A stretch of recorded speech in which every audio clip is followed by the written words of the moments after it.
কয়েক দশক পর নেপালের রাজনীতিতে বড় ধরনের পরিবর্তন আসতে যাচ্ছে, আর সেটি হতে যাচ্ছে হিপ হপ মিউজিক থেকে রাজনীতিতে জনপ্রিয় হওয়া তরুণ বালেন্দ্র শাহের হাত ধরে।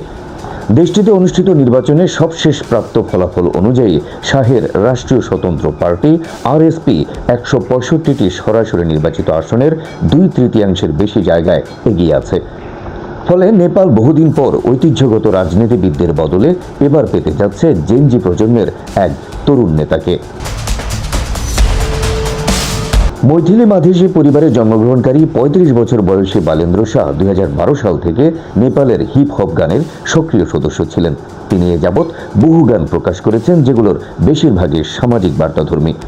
তার অসংখ্য গানের মধ্যে বালিদান বা ত্যাগম গানটি তুমুল জনপ্রিয়তা পায় এবং সেটি ইউটিউবে মিলিয়ন মিলিয়ন ভিউ টানতে সক্ষম হয়। মিউজিক থেকে নিজেকে সরিয়ে বালেন্দ্র শাহ ২০২২ সালের স্থানীয় নির্বাচনে অংশ নেন।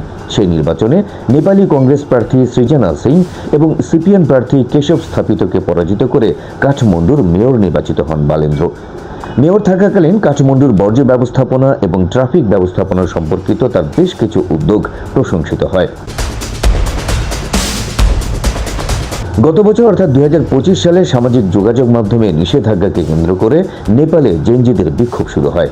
দেশটিতে চলমান দুর্নীতি, বেকারত্ব এবং অর্থনৈতিক স্থবিরতার ক্ষোভে সে বিক্ষোভ ছড়িয়ে পড়ে দেশ জুড়ে। পরিণত হয় সরকার পতনের আন্দোলনে। বিক্ষোভ দমনে আইন শৃঙ্খলা বাহিনীর গুলিতে ৭৭ জন প্রাণ হারায়, যাদের বেশিরভাগই ছিলেন শিক্ষার্থী। সে আন্দোলনে তরুণ প্রজন্মকে নেতৃত্ব দেন বালেন্দ্র শাহ। সরকার বিরোধী তার জ্বালাময়ী বক্তব্য জেনজিদের উদ্বুদ্ধ করে। এর মধ্য দিয়ে দেশের তরুণদের মধ্যে শাহের জনপ্রিয়তা আরও বেড়ে যায়। ২৮ ডিসেম্বর ২০২৫ তারিখে বালেন্দ্র শাহ আনুষ্ঠানিকভাবে রাষ্ট্রীয় স্বাধীন পার্টি আরএসপিতে যোগ দেন।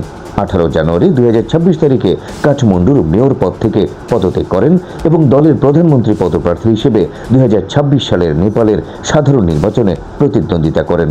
আর সেই নির্বাচনে অপ্রত্যাশিত সাফল্য লাভ করে তার দল। বিশেষ করে জেনজি প্রজন্মের একচেটিয়া ভোট পেয়ে নেপালের প্রধানমন্ত্রী হওয়ার অপেক্ষায় এখন বালেন্দ্র শাহ।